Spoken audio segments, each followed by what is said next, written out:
All right, we're in section 1.6, and we're going to represent functions as rules tables. Um, this is a little bit new because we're introducing some new terms, and some of these terms may be unfamiliar to you, but when we show you what they actually mean um, things that we do already know. So first word that we're going to look at is function. All right, the definition, and it's read there, it says a one-to-one relation relates two sets of values in a domain and a range. Okay, anytime I use the word function in class, that's the same thing as talking about an equation. Okay, and domain has some very specific uh, meanings to that as well. Domain is a set of x values in a relation. So anytime I talk about domain, I'm talking about the variable x. Anytime I use the word input, I'm talking about the variable x. Anytime I use the word independent variable, I'm talking about the value x. Same thing with range. Range is the set of y values. So anytime I talk about the range, I'm talking about the variable y. Anytime I'm talking about outputs, I'm talking about the variable y. Anytime I'm talking about the dependent variable, I'm talking about the variable y. So when we talk about functions, they're using the variables of x and y. Okay? So first thing we're going to try to do is that we're going to try to identify the domain and range of the function. In this particular example, they give us a table. This table shows the amount of money Miguel earns at his job for several number of hours. They want us to identify the domain and range of the function. Okay, so the top is hours, the bottom is money. Okay, since the domain is the independent variable. Independent means I can plug in any value into the independent variable and it should give us an output for y. So would it be easier to plug in a numerical value for money and get our hours, or would it be easier for me to plug in the number of hours and get the money? I think it's easier to plug in an hours value and get our money. So since hours is our independent variable, I'm going to call that my domain, which means that money is the range. So if I look at that, if I were to put in 1 hour of work, I make $12.50 in money. If I put in 2 hours of work, I get $25, $3.37.50. So like, what if I were to say, make this table extended a little bit? What if I were to put in 7? Well, I know that for 1 hour of work, I make $12.50. So 7 times $12.50 would give me $87.50.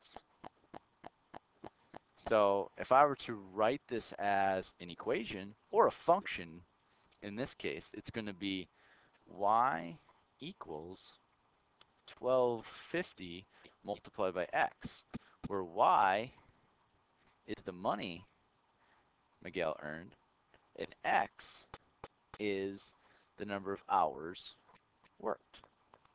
So if he worked 10 hours, he's going to make $125. If he works 11 hours, he's going to make, $137.50. So as long as we know that the independent variable is represented as x and the dependent variable is represented as y, I can figure out how much money Miguel earns by how many hours he in fact works. Okay? So here I have I'm going to state whether the pairings are functions or not. So if I look here, examples A and B, I have blank charts. So here I have, let's write this out. I'm going to put inputs on top. I'm going to put outputs on this one. Same thing goes for example B. I'm going to put inputs on the top and outputs on the bottom. So I'm going to fill in the inputs with some data. For example A, I'm going to go 1, 2, 3, and 4. And then I'm going to put in some data with 0, 1, and 2. Okay? And then I'm going to put some arrows with some outputs to the input. So I'm going to put an arrow here, I'm going to put an arrow here, I'm going to put an arrow here, and I'm going to put an arrow here. Okay? Let's look at example B. I'm going to put some inputs as 0, 5, and 10, and outputs as 2, 3, 4, and 5. And arrows, I'm going to go here, I'm going to go here, I'm going to go here, and I'm going to go here. So the example directions are telling us to state whether the pairings are functions or not. Okay, so A and B these are examples of what are called mapping diagrams. And mapping diagrams give us an input, which is essentially our x value, and it's giving us a relationship with an output, which is y. So in order to tell whether the pairings are functions or not, we have to make a table. So if you go to the back of your notes, let's make a table. So this is example A. I'm going to make a table here. Here are my inputs. Here are my outputs. So if you remember, we had 1 and it went to 0. We had 2 and it went to 1. We had 3 and it went to 2. And then we also had 4 and it went to 2. So if we look at B, we do the exact same thing when we're going to make a chart. I got inputs, I got outputs.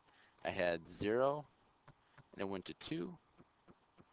And then I had 0 also going to 3. I had 5 to 4. And the last thing was 10 to 5. Okay?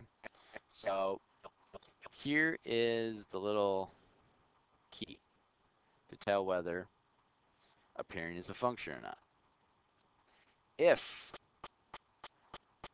I have a repeat value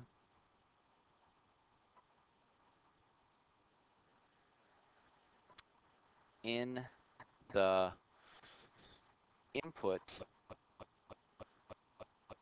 spots only, then the pairings are not a function. Not a function. Okay, so if we look at example A, I got no repeats in the inputs. See, I have 1, 2, 3, and 4. There's no repeats. Yes, there is a repeat in the output, but that doesn't matter. As long as there's no repeats in the input, I could say yes, it's a function. For B, I do have a repeat. I have a repeat right here. I have 0 represented twice in the table as my input. Since I have a repeat in my input, I can say no, not a function. So let's go back and let's look at examples C and D, all right? They're giving us X and Y. We know that X's are inputs and Y's are outputs. Domain and range, X is domain, Y is range. X is independent variable, Y is dependent variable. So as I look at this table, I see I have a repeat in my x. I have a repeat in my input values. I have a repeat right here. Since I have that repeat, I can say no, not a function. And x here has no repeats. I can say yes, function. All right. Here, they want us to make a table for the function with the given values. Great question they have here is, where do the inputs come from? Well, since the inputs, which are x values, which are independent, independent means that you can make them. Since if they don't give you data to go by, you have to make them. So if I were to make a table, and I'm going to put inputs here and outputs here, I'm just going to create, let's say 5 inputs. I'm going to say 1, I'm going to say 2, I'm going to put 3, 4, and 5. What that means is you're going to plug in this specific value in for x, and then whatever answer you get with that value of x, you're going to get y. So I'm going to plug in this 1 in for x. So 1 plus 9 gives me 10. So the output would be 10. Same thing goes for the next input. If I put x is 2, then I'm going to put 2 plus 9, which is 11. If I go to 3, 3 plus 9 is 12. 4 plus 9 is 13. And 5 plus 9 is 14. Okay? So all it is being able to pick inputs, use that as the value of x, and create our outputs. Let's look at B. So if I look at B, making another table, I got inputs here, I got outputs here. I'm going to use the exact same values for the inputs. I'm going to go 1, 2, 3, 4, and 5. So if I look at that, that means I'm going to put 1 in for x, so I got 1/8. So that means the output is 1 over 8, or 0.125, however you so choose to write out your fractions or decimals. If I got 2 in for x, I got 2 over 8. In lowest terms, it's 1/4. If x is 3, I got 3 over 8, which is in lowest terms, so that's 3/8. 4 over 8, which is, what was it, 4 over 8, 1/2, lowest terms, and then I got 5 over 8, which is in lowest terms. Okay? So you control what you put in the inputs. And then whatever you choose in those inputs, you're going to get an output. Okay? Last thing is you're going to be given a table with certain values in the x and y. And what you have to do is create a function, an equation from these functions. So you're like, how do you do that? Well, here's what you do. The only way that you can actually write a specific function for a table is it must be true in the entire table.